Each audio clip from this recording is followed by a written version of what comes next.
नमस्ते हिंदुस्तान, रेडियो हिंदुस्तान के सभी श्रोताओं को संजू सरन का प्यार भरा नमस्कार।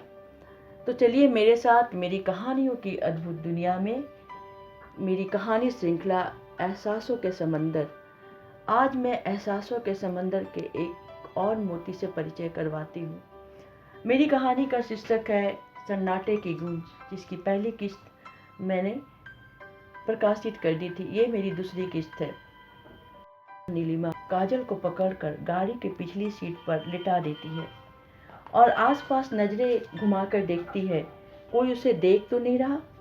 अजीब हाल था नीलिमा का, मन अनजानी आशंका से डर रहा था। वो गाड़ी चला अवश्य रही थी, पर दिमाग शून्य हो गया था और मन ही मन सोच रही थी, लोग क्या कहेंगे। कहीं कल की ब्रेकिंग न्यूज न बने आज का ये वाक्य।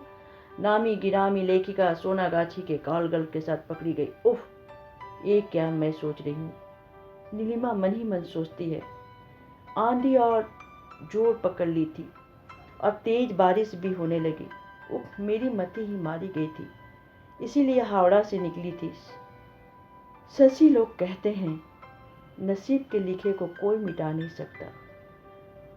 आज जीवन के 45वें बसंत में कलंक लग ही जाएगा और लोग सोचेंगे कि इसी धंधे का लाभ उठाकर साहित्य रत्न पुरस्कार हासिल की मैंने। उफ, छी छी छी, क्या सोच रही हूँ। और रह रह कर पीछे काजल की कराहने की भी आवाज आ रही थी। आवाज टूटी फूटी और दर्द से भरी हुई थी। बार बार पीछे मुड़कर नीलिमा देख रही थी और वो काजल को पहचान गई थी। वो रानीगंज के रहने वाली थी। नीलिमा को सब याद आ गया, पर कल की काजल और आज की काजल में बहुत फर्क आ गया है। अतीत की स्मृतियों में खोई नीलिमा को होश ही नहीं रहा कि कब वो अपने घर के पास पहुंच गई, पता ही नहीं चला।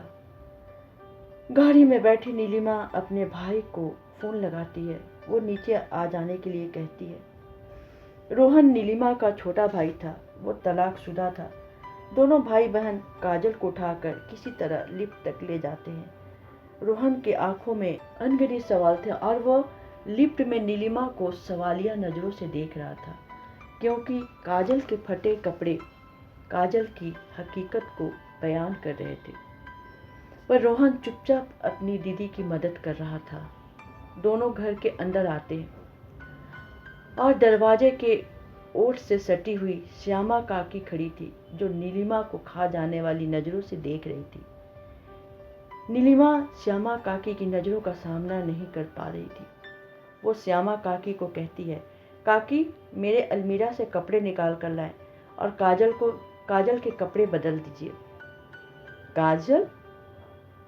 चौंक पड़ती है श्यामा काकी। श्यामा काकी ने केवल जन्म ही नहीं दिया था नीलिमा को, पर बेटी से भी बढ़कर पाला पोसा। नीलिमा के माँ के गुजर जाने के बाद विधवा श्यामा काकी ने रोहन और नीलिमा का पालन पोषण कर बड़ा किया था। ये कहाँ मिली तुम्हें? गुर्रा कर कहती है श्यामा काकी। ये तुम्हें बदनाम कर ही छोड़ेगी, कहकर कपड़े लाने चली जाती है। नीलिमा इतनी परेशान थी कि वो कपड़े बदले बिना ही बेडरूम के सोफे पर बैठ जाती है और पास रखे हुए सिगरेट को जलाकर कस लेने लगती है। मुंह से धुएं के छल्ले बनाकर फेंकने लगती है। दिमाग शून्य हो गया था और मन ही मन में सोचने लगी, लोग कहते हैं महिलाओं को सिगरेट नहीं पीना चाहिए, भाड़ में जाए लोग। मन ही मन बुदबुदाती है, पर काजल का क्या करूं? कैसे रानीगंज से सोनागाछी पहुंची काजल? वो तो अमीर लड़के के साथ भागकर शादी की थी, पर घर की नूर तवायफ कैसे बनी? कैसे कैसे? सिगरेट पर सिगरेट भी फूके जा रही थी। शरीर कहीं मन कहीं था नीलिमा का। कल क्या होगा तेरा नीलिमा? अपार्टमेंट के लोग जान जाएंगे तेरे बारे में। क्यों तुमने अपने पैर में कुल्हाड़ी मारी? क्यों? आंख बंद होने लगे नीलिमा को। वो शून्य में विचर रही थी। मिलती हूँ तीसरी अंक के साथ, मैं संजू सरन, रेडियो हिंदुस्तान के इसी मंच पे। तब तक रेडियो हिंदुस्तान सुनते रहिए, सुनाते रहिए और प्लीज़ सब्सक्राइब लाइक भी कीजिए। धन्यवाद।